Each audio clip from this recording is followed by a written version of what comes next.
Good morning, good afternoon, good evening, wherever you are. Welcome to the Living World of Darkness, Changeling and Hunter venues. Big Apple, take down of the Kingdom of Apples, whatever. Today finds us in a little coffee shop in Manhattan, the kind of thing that's tucked in to the high rises. Not necessarily a Starbucks, but something similar, probably something chain related, where Rebecca has stopped in the midst of some errands to take a break. She's taking frequent breaks these days, even if she's all healthy, mostly because she needs to keep up the pretense of not being healthy. So she ran some errands in Manhattan slowly and carefully, and then she and her cane have stopped in and found the place quite busy. So she got her drink, and she has retired to a table by the window shared by some other assholes who come and go while she sets up her laptop, pulls out the book that she's been working on, and sets both books up next to her computer. One of them is a cookbook of Indian dishes from actual India. The other one is a treatise on politics that has nothing to do with India, and she goes back and forth between putting together a shopping list and actually taking notes on the other book as her fancy kind of is taken by either one.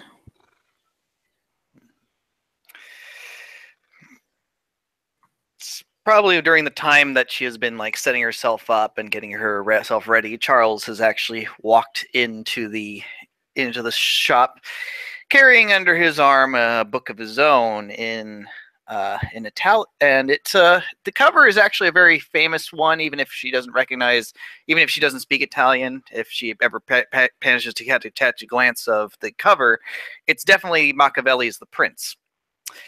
He gets his in the original Italian. Oh yes. So he gets up there to the car, makes his order, and sits down. Probably not too far away. It's very, very clear. But he's very interested in his reading. He opens up, manages to thumb it over to a place that he had apparently held in spot, and almost immediately pulls out a red pen. And as he's going along reading it, he he'll scratch something out and then start writing. Rebecca feels a kindred to anyone who is writing in books. She has not written in these ones, but she likes people who do. So as she hears the pen on the page, she glances over and kind of idly scans the cover of the book, goes back to what she's doing. As they each go on reading, he keeps marking in the book, and she kind of starts smiling quietly behind her computer more and more as it occurs to her that this man is editing Machiavelli. Until she finally just can't help it anymore, and she glances up and like stops what she's doing and looks at him long enough to catch his attention, because if the person across from you stops moving in the way that they've been moving it, kind of, you notice. Yeah. Yeah. And when he looks up to meet her eye, she says, "Buongiorno." Buongiorno, he says, and then he speaks in Italian to her. Do you speak Italian? She lifts a hand almost immediately and laughs, though she probably recognized the question at least, because she's got enough linguistic sense to, that kind of question is fairly easy to parse. It's perfectly fluent, by the way. Of course. Yeah. But she raises a hand and kind of laughs and says, No, I'm afraid that's about the extent of my Italian. Que suerte, he says, and that was a shift to Spanish. But her head kind of twitches, because I think she's probably going to recognize the switch, but not know the Yeah. words. The word for you out of character that what he's saying is what luck, but that was but the tone and the way he said it was very sarcastic. That's really funny. Yeah. Um, but he puts so sorry, he shifts that as like well, at the very least it seems that you have at least an interest in my literature for the day. Was that Spanish?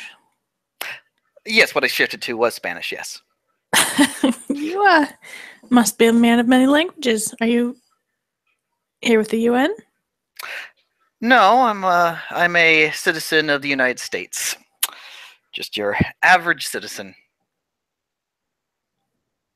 Who speaks at least 3 languages? That's not very average. 5, I'm working on 6 and 7.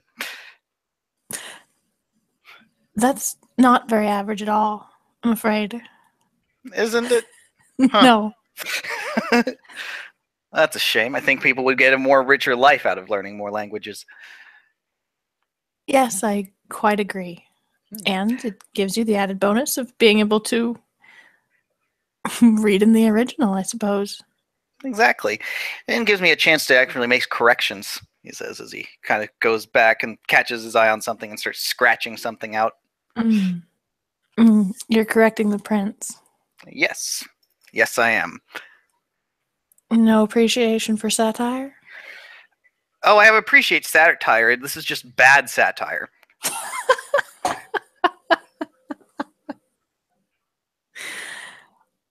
I see. Is it his philosophy you disagree with? Or his methods? Or simply it's badly worded? I feel there were more elegant ways to put it. I'm not going to blame him for time period, but still. That is certainly something to consider. The fact that people actually take this freaking seriously just boggles my mind, he says as he's going along. I mean, really? It's absurd. The degree of like overt tyranny that it tries to promote. He's like, it's cartoonish, if you had to put a way to put it. It's like basically painting a target on you and just saying, "Hi, I'm the bad guy here." I'm sorry, I don't think I introduced myself. I'm Charles. Pleasure to meet you, Charles. I'm Dr. Wright. And she holds out a hand, offers it across the table. Yeah, he takes her hand, shakes it. Doctor. Rebecca. So a doctor in what? An actual medical doctor, or? No, I'm afraid not. I study politics and religion. Politics and religion. I think my coffee break just got me into a fortuitous set of circumstances. May I join you? Please. And he pulls himself up and he gets over there and sits down and he sees the books she's reading as well. He takes a quick glance over the covers, the Indian cookbook, and what was the other one? It was a treat to see on. Probably actually not a book, but a manuscript. Someone's probably printed like at Kinko's or something. Gotcha. No discernible cover or anything like that, but he does pick up the cookbook. You speak Hindu then? No, I'm afraid not. I would love to be able to study this in the original. There's probably a great deal of nuance I'm missing, and I hate to miss nuance when I'm cooking, but... Oh, exactly. That's why I started picking up languages, because there's so many things you learn and you miss out on, and certain languages even have like certain words that just do not have a direct translation. You miss out the nuance and the meaning of them. Absolutely. And the ways that they connect to other things. It's such a shallow understanding in translation unless you've had a really fine translator. Exactly. So what languages do you speak, since you were asking me about me? Not as many as I'd like, but Latin, Greek. Latin and Greek. Sorry. The player's brain just like totally farted. Latin, Greek, Arabic, and Twi. Twi? Where's Twi from? In my case, Ghana. Ghana. Ah, okay. I'll admit I've never been outside the States, but there's so many wonderful languages to learn, and New York is just a big melting pot of them, too. It is. It's wonderful. Especially if you like to cook. I'm afraid I don't, but I'd like to consume. That's healthy. A healthy appetite is important. Well, yes, there's too much out there to just stick to the same standard routine, wouldn't you say? I don't suppose that was necessarily how I thought of it. Well, But yes. well, you go to a different place, you go to a different restaurant, you go to a different cook, you're experiencing the way they put everything together in their own unique way, even if it's the same thing. Let's say you go to two different Chinese restaurants, you get the Chinese chicken salad. It's Chinese chicken salad, but the way they prepare it, the way the chef has cooked it, or even just the minutia of timing turns it into something unique and all its own. Interesting. I suppose that's true. It sounds like you're something of a gourmet then. As I said, I don't cook, but I do appreciate fine cuisine and disgusting things as well. I had someone introduced me to a spinach and anchovy pizza about 3 months ago. Most disgusting thing I'd ever had. Couldn't quite believe what I was eating. I had to go for seconds just to make sure it was just as bad. Oh, that's an unusual... That's an unusual philosophy, Charles. No. I tend to be someone who goes against the grain. Really? Lots of people find that most people find that my insights or the way I think of things or I go again or what's the right word for it? You know, that's the problem when you have so many words in your head. It's trying to find the right one. Your philosophy, your modus operandi, or your viewpoints. My viewpoints tend to be something that most people either, for one reason or another, either they don't believe what I'm saying, or they find it hard to wrap their heads around.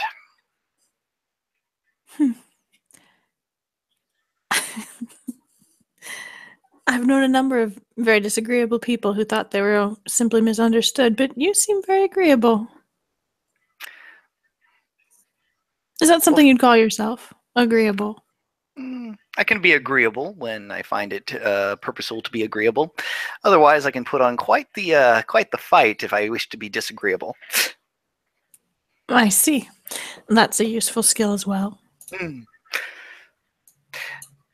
So, doctorate in politics and religion. I'm assuming then, as it's your doctorate, your career has found yourself in those areas. Yes. At present, I'm a writer. What are you writing about? Well, mostly policy recommendations. I have a great deal of personal understanding of political matters and the ways that they're influenced by religion. I do a little writing for the Times, a little writing for newspapers whenever they need an expert who can phrase things without riling people. I understand. So I'm assuming then, especially since with regards to things in the Middle East, then you've been doing a lot of articles on Sharia law and the words of Islam and the diametric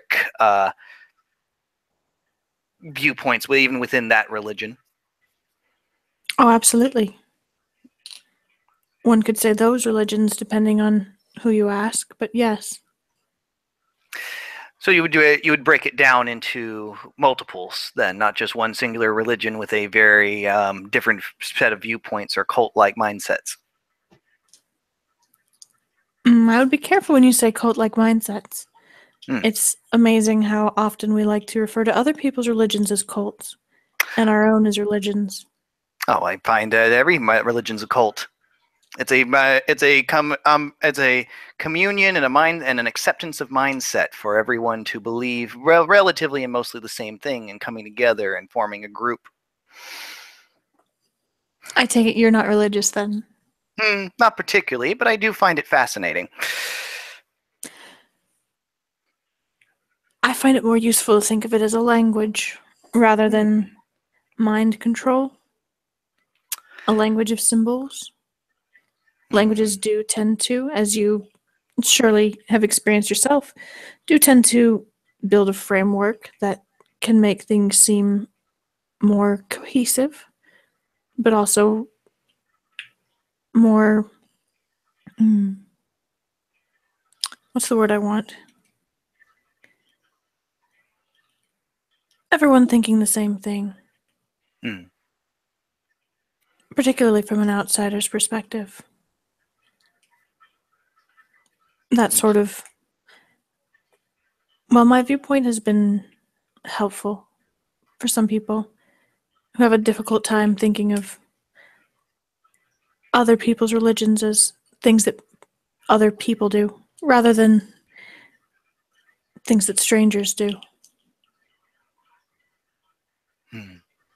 Interesting. Religion is language. The language of religion. He sort of gets a sort of wistful look on his face as he sort of like gazes out the window for a moment, as though lost in some new new ideas, new thoughts, and stuff like that. That's an interesting viewpoint I didn't think of before. Thank you for that. Now I think I might have to pick up a Bible. Oh, no, don't do that. Oh, no. That's the worst way. Oh. That's the absolute worst way. Don't pick up a text if you want to learn a religion as a language. Go to a church. Or a mosque, a synagogue, a temple. Whatever you like. But listen to it read.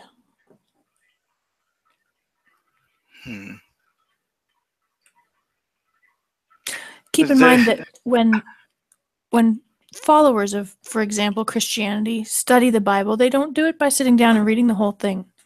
They do it by reading it in bits and pieces. And until you get a sense for that cadence, that the size of the snippets, you don't really understand how the language is spoken, you know?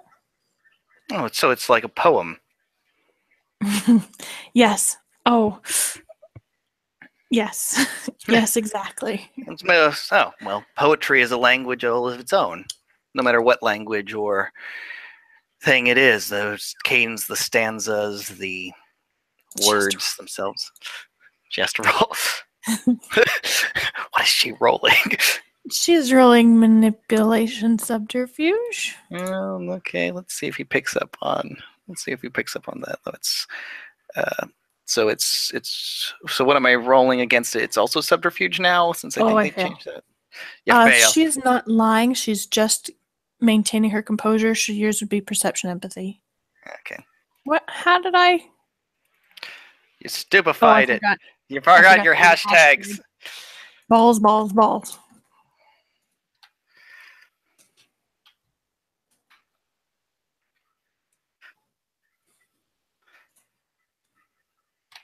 2 successes.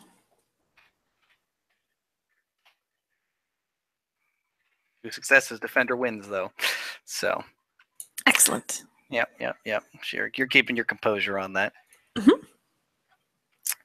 But yeah, he's still prattling on about poetry, his own stanzas and languages and stuff like that. Blah blah blah. You get the drill. Honestly, now that honestly, it's also been very interesting being able to read poems in their actual original language. You get a much more of a nuance than even and beauty within it than you can even get from a direct translation from it. It's so fascinating. Oh my goodness, absolutely. Poetry is... It hurts my soul how much poetry I can't truly read. Well. You're a fan then? Literature was a particular literature. It was a particular interest of me when I was going to college. It wasn't my major, but it was definitely something I took a very vested interest in. I see. So you're not a writer yourself. Oh no, I'm afraid not. I probably could write a dissertation or something, but I never got my doctorate. So I see. What did you study instead? criminal psychology. Oh my goodness. That's I suppose that makes sense. It's much more of a marketable trade, at least. If anything, you get to hear you get to see the stories of the people within their behaviors, within the reasons why they do things and stuff. You can almost, sometimes if you watch or you listen to a person long enough, you can almost read their full story right before you. She's gonna roll my hips up again. Percept. Oh, nope. Nope. That was not nearly as good. You need one success to beat her. Sorry.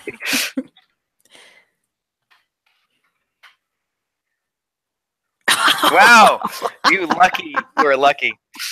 You are lucky. Anyway. When you say people, you mean criminals, of course. Oh, criminals, yes. But even then, sometimes you have to deal with the people who are, unfortunately, the victims of crimes. Sometimes they're not willing, they can't, due to the situations or the circumstances they're in, they can't really tell you, they just can't tell you what it is they really want to say. So sometimes you need someone who can give them that safe space, or at least be able to understand or intuit what they really mean when they can't outright say it. I see. How interesting. Hmm.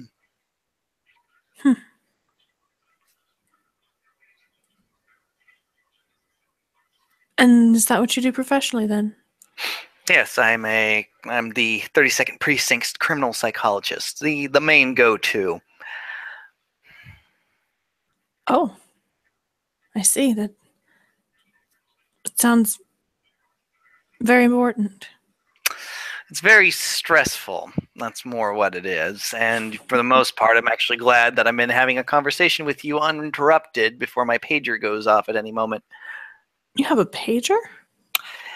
Yes, I have a pager. That's fascinating. Honestly, I would just rather not my phone be blowing up with text messages of what it needs, so I just have the pager. That makes quite a bit of sense. No one Also, can expect you to respond immediately to a pager. Exactly. And also the fact of the matter is, depending on the text, there's always the possibility that sensitive information might have been passed along, which reduces that level of risk. I see. And so for fun, you read Machiavelli and wish that life was so simple, so cartoonish. I don't know about wishing it was so cartoonish. I actually like the thrill of it, the interesting, fascinating facets and diversity of it.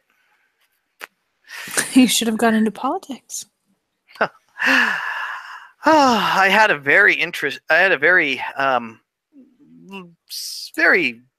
prolific interest in it at one point or another, but sadly, other members of the family were the ones groomed for the political standpoint. I was the rebellious child and decided to take my career in a different path. You rebelled yourself into law enforcement. You're right, you are unusual. Although, don't get me wrong, I still keep track on things that are going on. And I'm more than up to this challenge to have a debate here or two when it comes to things. Sometimes, if I'm feeling in a particularly sour mood, I just take a controversial standpoint just to cause an argument, just to see how it'll go. Do you? How does that work out? You must be very good at apologies later. Either that or very lonely. I will admit I don't have that many friends. In fact, one of them, unfortunately, has moved away. Don't make it sad. Well, it wasn't my fault, at least as far as I know. I believe she went home to take care of her sick mother. So I won't attribute that to me and my charming personality. No, that seems like something probably your personality had nothing to do with. No, really, the only one who puts up with my shit, as she would say, is one of the officers at the precinct. They've put her as my designated handler, I should say. Apparently, I'm a little too wild and out of control for them. And what's the phrase in every cop movie? But damn if he doesn't get the job done. How interesting. A wild card. You dress very nicely for a wild card, Charles. Well, thank you. I believe at least I like to put a nice, appropriate sort of face. Air of respectability, I should say. Yes, a good face would be good as well. I imagine it makes you quite disarming. We'll say most people don't know what to expect from me. And you like that? Oh, it's fascinating. It's fun watching how people are trying to second guess themselves about me. Interesting. But you've been very forthright with me. Or maybe not. Maybe I have simply mistaken you. See, it's already working. I see. All the same, though, I absolutely am enjoying this conversation, so I don't see a reason why I can't at least be somewhat forthright with you. You at least are an individual who seems very educated, and you have an interest in politics, and have opened my eyes to an interesting perspective of how to listen to the language of religion, so... Well, if you truly do any further research on it, let me know. You'll probably be the first who wasn't directly expecting a grade from me. Oh, are you a professor? I was, for a while. What school did you go to? Or I what taught did the American University in Cairo. Oh, you went to Cairo. All right. Yes. Yeah. As I said, I'm sad to say, as I've never been able to travel. Never? Ever? No, I was grown in Virginia. And made my way to New York. But, I mean, that's as far as I've really actually been able to travel mostly. Oh, that's such a pity with all your languages. It is indeed. Really, in some ways, I feel it pales in the comparison to being able to grasp it. I feel like even though I'm learning them and mastering them, I'm grabbing onto something, some essence of the culture, of the people, and everything there's there, but I'm not getting everything. It's just well, everything is a very tall order.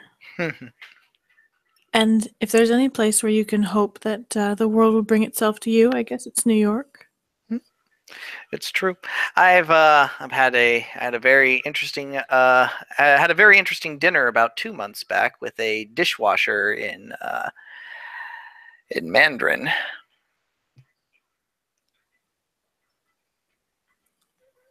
So you don't mind stepping outside of your I have to be careful how I phrase things. Outside of your typical social class. Not at all. Actually, I find it's interesting. You get such a diverse set of viewpoints from, rather than sitting in the echo chamber of like-minded individuals or people of similar status. She's going to reach into her bag and pull out a card and hand it over. It's a writer's card, so it's got her name, her email address. Gotcha. It doesn't have a phone number, but it does have a list of publications on the back. She hands it over. I shall have to have you over to one of my dinners sometime. I would love that. So you cook? I do, though I also know my limits, and If there's someone who does it better, I am not averse to ordering out parts, but I like to cook, particularly if anyone who's coming to dinner wants to come over and help. It's a very, very good way to, well, season the food. Well, I'm afraid I probably wouldn't do much in terms of the preparation work, but I'd be more than happy to indulge in the conversations that are had around it. Let me give Yes, you mine exactly. as he hands over his own business card. Lovely, thank you. I would enjoy that very much. The conversations can get a little bit rowdy, and I'm afraid there doesn't tend to be much alcohol, so you'll have to come prepared to be rowdy without it. Oh, I'm sure I can get quite as rowdy. I can have a rowdy conversation with the best of them. It's all it's all communication, really, and expressing yourself in more nuances than just what the words convey, what your body language, what your expression, what your pitch even says. It's just a wonderful cacophony, a symphony of its own making. Yes, well said. And I find that it makes eating a much broader experience. I feel like I digest better when my mind's been churning on things.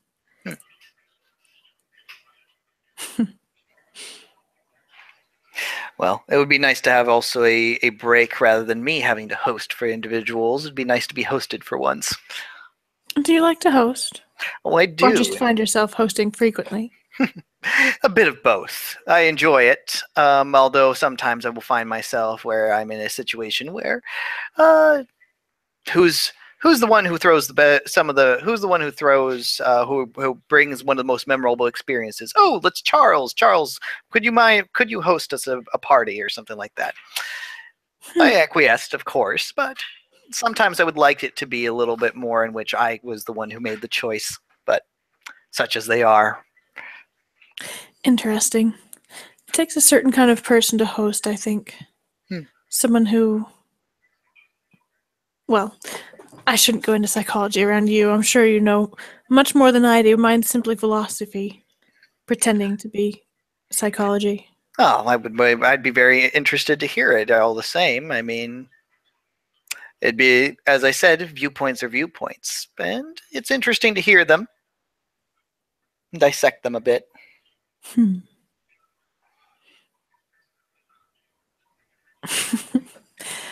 think a host tends to be both a caretaker and a controller. When you host, you have the chance to organize the environment a little bit better. Though if you tend to be more on the caretaking side, it gives you a chance to adapt to meet the needs of your guests in ways that are less obtrusive, perhaps. Fairly well put. I would have to agree with you on certain points on that as well. And you do have to have a bit of a control mindset, especially if you want to make sure it's a memorable event. Because if you throw it and it's well, you have to keep in mind the people, the personalities, even the one, and whether they're mingling well or not, like that, stuff like that. It's all an interesting little chess game you have to kind of think out in your head about ahead of time. But of course, making sure everyone has a good time. It's where those things can kind of marry together. The caregiver and the organizer, making sure people are catered to, making sure they're having a good time, making sure that everyone's comfortable. It's a beautiful blend. Or it can be, at least, if you do it right. No, exactly. Some practice, I find. Exactly. And of course, there are those that just come around for trouble. No matter what. Those ones never get an invite again. Oh? Sometimes it just takes a little more organization. Those people can be the life of the party if you organize them right. That really depends on the situation. I find it abhorrent if someone were to start. I don't mind an argument. I don't mind a passionate or heated discussion. I abhor it when, however, it comes to blows. Oh, yes, absolutely. That's an entirely different matter. Mm-hmm. Luckily, I haven't had that have it come to that point. But if it does, No, the worst I've had are shouting matches, and then I start sending people home to calm down.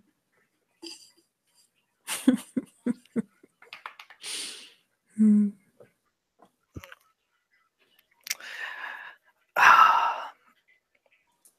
well, You're not afraid to talk religion or politics. not in the slightest. Excellent. Although, out of courtesy of one or two individuals, I have nipped those conversations in the bud for their select comfort. Of Although I course, there's find some it, people. although I find it very, I mean, Mm. I find it very strange that it's considered a taboo as far as conversations. You can't discuss politics or religions and social standing or anything like that. It's why neuter ourselves of conversation and let, when it's something that's really what we want to talk about. Mm. You can't always get what you want, and I believe that politics and religion both often involve things that we want very much. It's hard to watch people with rejection or with disappointment in public. Mm-hmm. I think we have a lot of social mores dedicated to protecting ourselves and others from having to see us face those things.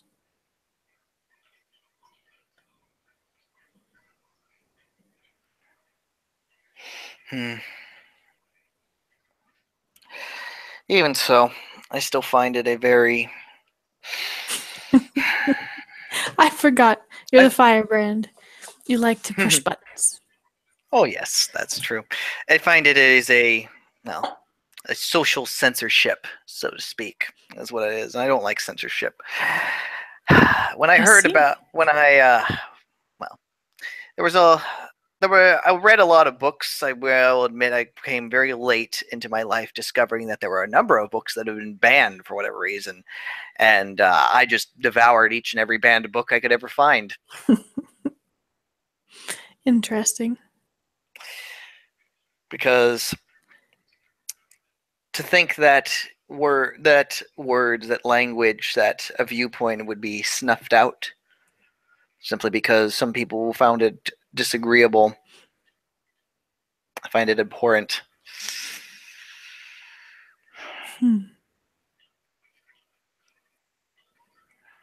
Interesting. Very interesting. Well, your thoughts then. If you believe that you obviously have the belief that we should at least maybe not cut ourselves wholly off, but at least for the sake of others, in some respects, um, the taboo of politics and religion in public. Oh, I wouldn't say I have necessarily that belief, though I have certainly seen it make it easier for us to live together in such close quarters as we do here and the other places that I've lived. I think there's a certain amount of social grease necessary for us to move past each other in our daily life and keep from grinding each other's gears, so to speak. But I wouldn't necessarily say that I think it's a bad thing. You have to forgive me. Sometimes I get a little clinical about my observations. No, that's fine. It's the way you sift and understand and bring your points across. The way I see it, though, is sometimes we get a little too, what's the right word?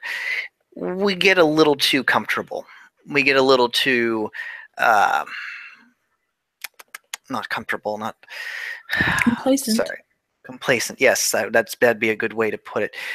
That when we get that way and we just go through life not worrying or caring about these certain things, and when there is a subject or a certain point that we have an opinion on or something like that, sometimes social mores say now is not the time, now is not the place, when absolutely it should still be a viable and open place to discuss something like that. What if it is something you overhear a conversation about something that directly relates to an opinion you have about something else that can open up a conversation and open up a bridge of communication? Granted, not everyone's going to agree, most people are going to disagree, but you understand, you learn, you get an understanding about the people around you.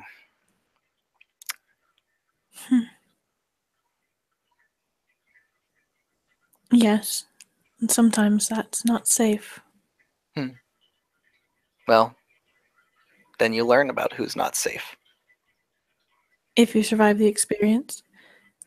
I think Americans have a tendency to think of safety as a convenience rather than a necessity. Not all Americans, obviously, but certainly middle class, upper class. Fair enough point. And also, romanticizing danger is a privilege. Honestly, I think when it comes down to those individuals who gets frightened by the conversation and decide that the only way to prove their point is to show that might makes right, I find that they're the most despicable of all people. And you don't have to roll for that one. There's a very serious tone of contempt.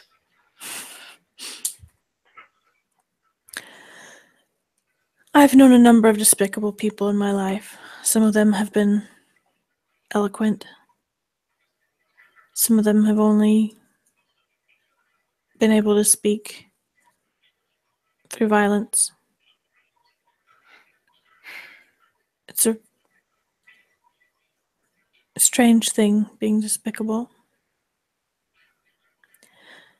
Though I find that most often those who are eloquent and despicable are simply using someone else to perpetuate the violence. Just because their own hands are not dirty doesn't mean that there's not blood on them. Of course not. So I think that you're right.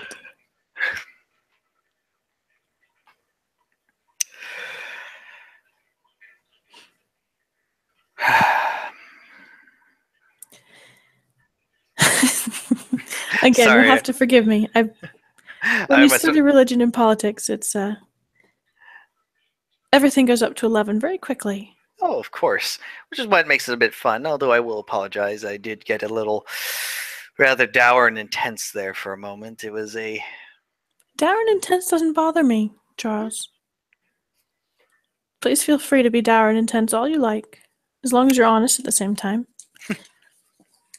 Be honest with my inner turmoils. My goodness, you're becoming a psychologist before my eyes. No, not psychology for me.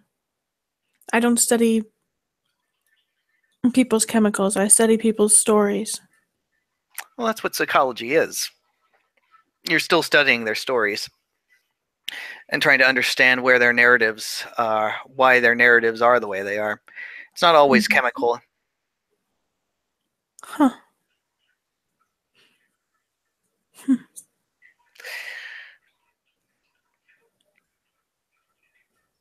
I hadn't thought of it that way. The main thing with the way I look at it with my job is that, especially in a crime scene with a murder and stuff like that, is I am piecing together the story, the narrative of why things came about, understanding the individuals involved in the situation, even the corpse, what brought them to this place, why someone would stab them 3 times in the back and kick them in the head after they were killed. Try to get that understanding, that mindset. It's a dark set of mindsets, I will admit. But at the same time, you're understanding, you're piecing together, you're trying to understand people's stories, their narratives. And even the ones that aren't suffering from a narrative that we necessarily can fully understand. We still have to understand that that's their narrative, and that you have to understand that their narrative is the only script they know how to follow. Oh, that's very well said. Yes.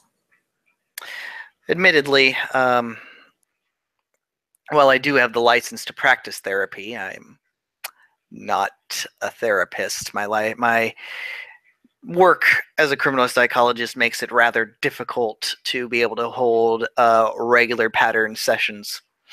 Absolutely. She had 5 successes, by the way, on her Manip sub. To not be bothered as we start talking about criminal investigation. I'm probably not going to make that. I only have 4 Yeah. dice, so I'm not going to worry about it.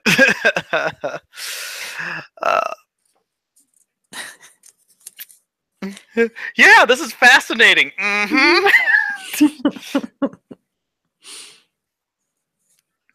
Well, it seems like it'd be a very stressful job.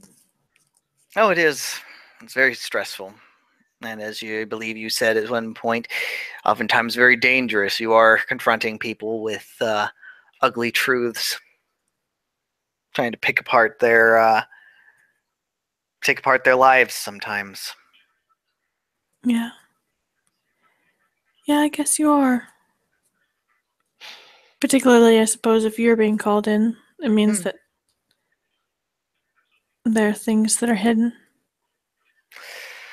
As always, there are always things that are hidden. Some are just better at hiding it than others. She who is good at hiding it is going to fail to hide it. Let's see if he can notice. I would have liked that to be the 5 successes. Well, too bad, because... Oh, enter. There we go. Wow. Wow. Dice roll. Wow. Dice roll, you're good to me today. You're doing good. I like you. I just have to say, we have failed more in this scene, though. Yeah. Well, luckily, there's been no botches so far. So, that's true. Thank God we don't have to roll a nightmare roll right now. God, yeah, no kidding. No kidding. We'd be having a very different conversation. Anyway. Have you seen it? Have you seen the heads? Oh no. Yep, clearly a supernatural.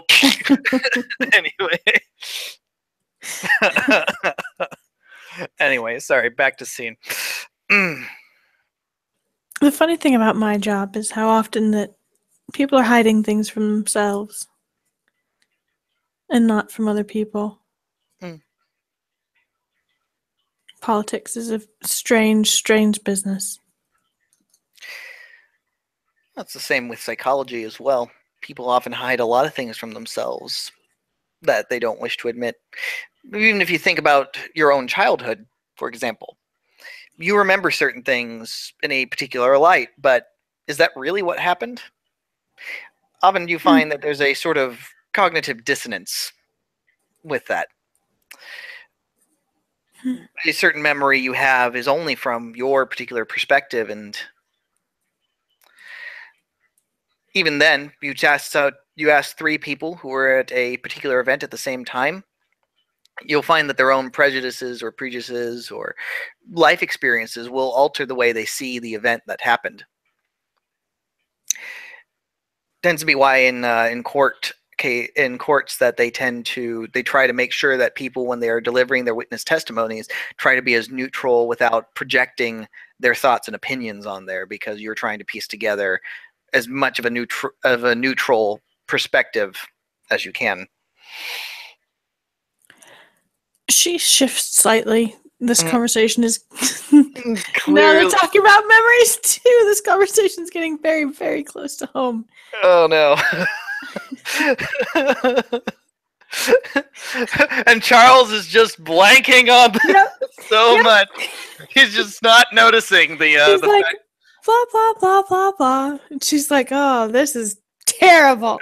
I've made a terrible mistake."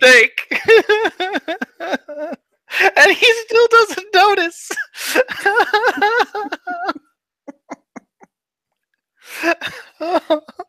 best psychologist ever. Do you have more dice for perception? Because if you're using wits empathy instead of perception empathy. Oh no, it's the same.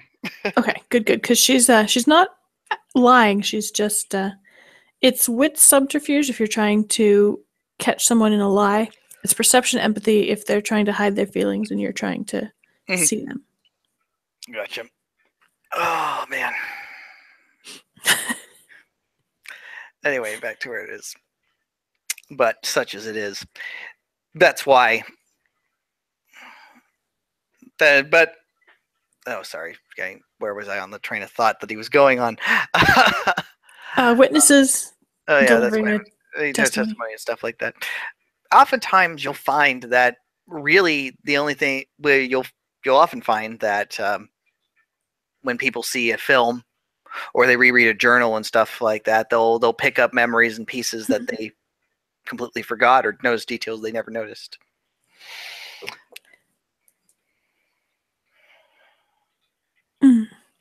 I see.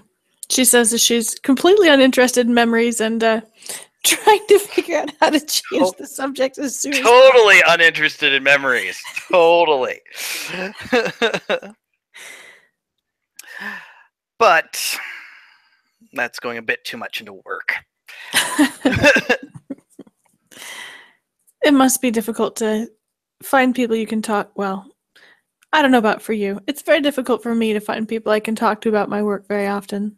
The whole religion, politics, taboo thing. Oh, it's very true. Well, if anything, you have a very open and active listener and conversation partner if you ever need it. Thank you. I prefer to discuss things like that in a more private environment. I'm not hitting on you. I'm being quite honest. You'd be amazed how often other people feel the need to chime into a discussion about religion, and it makes people uncomfortable, I think, even in public places like this, if others are discussing religion and politics close by and they disagree with what's said. Well, it's in my opinion, the more conversationalists and viewpoints, the merrier. But if I can understand where that can be rather disconcerting, as you did say. It's the middle class and the upper class who seem to have the privilege of not having to worry about the consequences of what their words say. Yes, very well said. Very well said. Well, I hate to ruin someone's day if they're just here having a cup of coffee during their break.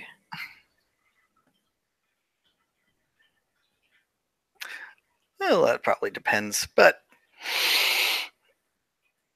who knows? Maybe the conversation might be the thing that makes their day. Maybe it changes their entire viewpoint of life around. You never know. I doubt that. I don't suppose my own contributions are life-changing in any sense, unless there's something very specific someone needs advice on. But I do like to listen. Oh, for sure. As you get to learn a lot of things about people. Mm-hmm. And about yourself. That true. That too. So I'm expecting then when you have these dinners, you have a very eclectic group of individuals of differing viewpoints and professions. Then I tend to, yes. Though of course I have some friends that are closer than others, and those tend to be invited more often. But yes, it mostly, to be honest, I try less to make an eclectic conversation and more to find the personalities that complement each other without encouraging complacency. No one really enjoys a table where everyone sits around patting one another on the back the whole time. At least not among my friends. Oh, good. I much would rather get down to a little bit more of a direct baseline, and even if there was disagreements, I would love to challenge them. I don't suppose you have any dietary restrictions? Oh, as far as I know, I have no allergies. Excellent. That's good to know. Mm-hmm. I've learned a little bit of gluten-free cooking, vegan cooking, what have you. suit certain guests, but Of course, of course. I prefer to, whenever possible, use original recipes, and those are rarely very good for you. No, of course not. Especially if you look at what was it? I had an aunt who would visit us from time to time, and she absolutely loved the cooking of Paul Prudhomme from down in New Orleans, and Mm. everything is butter. There's butter in everything, and the most unhealthiest, but still something I have memories of. I don't tend to do a lot of American cooking. My own childhood was. I use very little butter. Though, if I'm stressed, I tend to revert back to the old favorites. Old favorites. Cooking, cookies, pastries, sorts of things that do require a lot of butter. So a lot more baking on your end on that thing. Yes, when I'm stressed. My mother almost never cooked unless she was upset about something, and then life was wonderful. For the rest of us who got to eat the fruits of her concern. Always a blessing in disguise. Yes. Powerful women who are upset can sparkle and bake.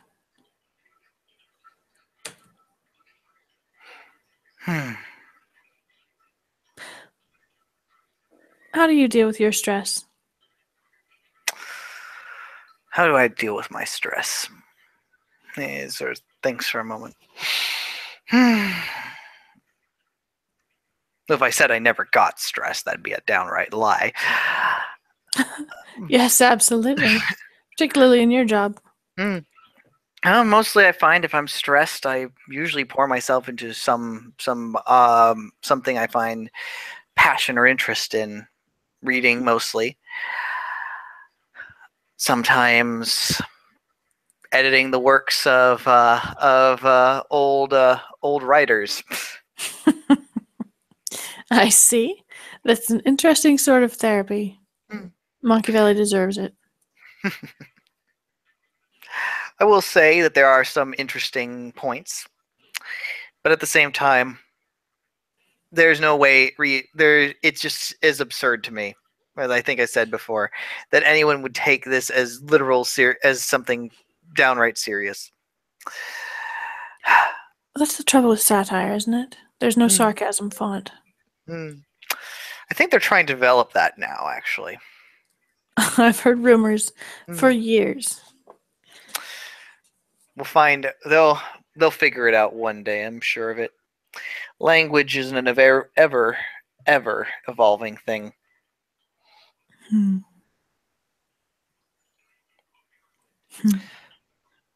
Yes, language and words, such powerful and terrible things.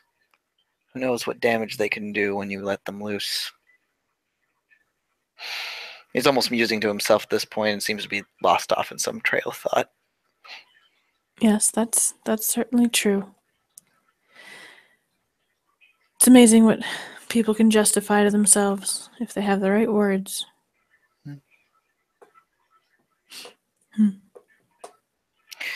It's also amazing that the right words can save a life and also destroy it. Save a life? How do you mean? Save a life with words? When you're... Have you ever seen those moments where someone's standing on the edge of the building or on the edge of the bridge and someone comes along and just talks to them, doesn't try to grab them, doesn't try to snatch them or anything, but just talks to them? Those were the words, whatever the words were, the conversation, that connection. Their words saved their lives. sometimes the right word can even bring someone who's lost the fight to live against a illness or something. Sometimes that's so the right words can give them the will to live again.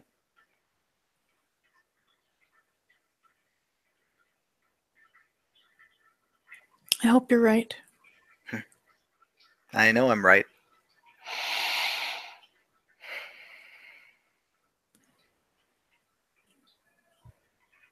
In this day and age of modern weaponry, it's very difficult to get there in time with your words. Guns move very fast.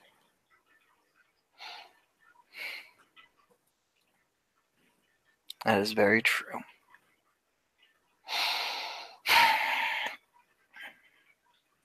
That is very true.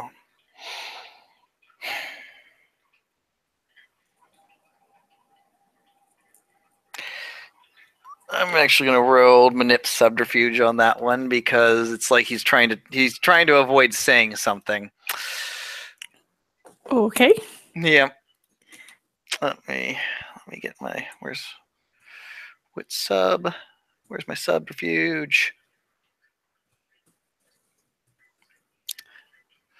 Oh no, it's manip sub. My bad. It's manip sub. That's even better.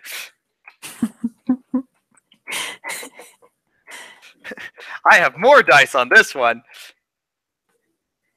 Oh, I have 4 successes. I have 4 successes. That for whatever reason it rolled without my. No, what are you doing? That's not what I want. What are you doing? Okay, sorry. Those were bad rolls.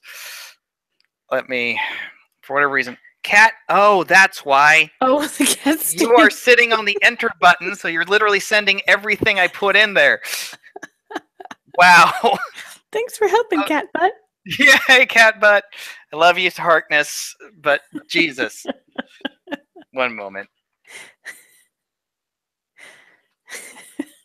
That's so funny.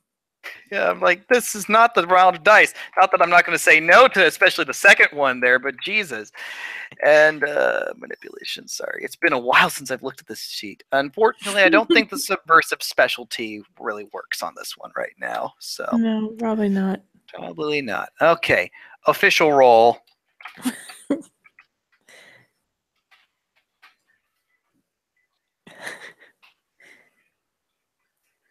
Oh, that's pretty good, but not enough. I still have 2 successes. You still have 2 successes. Yeah, he's like he's forcibly conceding himself on the idea that yeah, sometimes it's hard to deal with the guns and bullets. Like there's something more he wants to say, but deciding to, you know what, I'm just going to concede on this one. Oh man, okay. She's going to reach out and lay a hand on his arm, like his forearm. Mm-hmm. And her expression is of incredibly profound sympathy for just a second. Mm-hmm. Like she doesn't say anything, she just reaches out to touch his arm, and looks like she's definitely feeling a pain that she thinks he's feeling. Based on his occupation and conversations about guns. And he takes that gesture of sympathy and he returns it just platonically, just the appreciation, thank you sort of thing.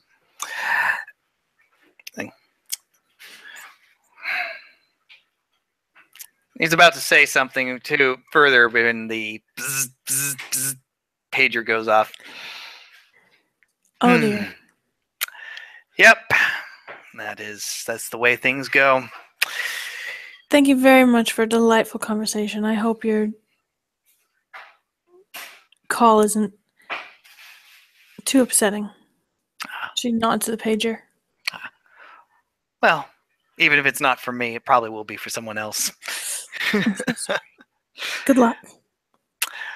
It was a pleasure meeting you. I look forward to future conversations. Likewise, very much. I will shoot you an email with an invitation. Excellent. And that he picks up his book, shakes her hand, and heads on out. She watches him go, glances down to make sure that her cane is still there, and pulls a very deep breath, runs her hands through her hair, kind of. I just dodged like a whole bunch of bullets. Let's not talk about memories.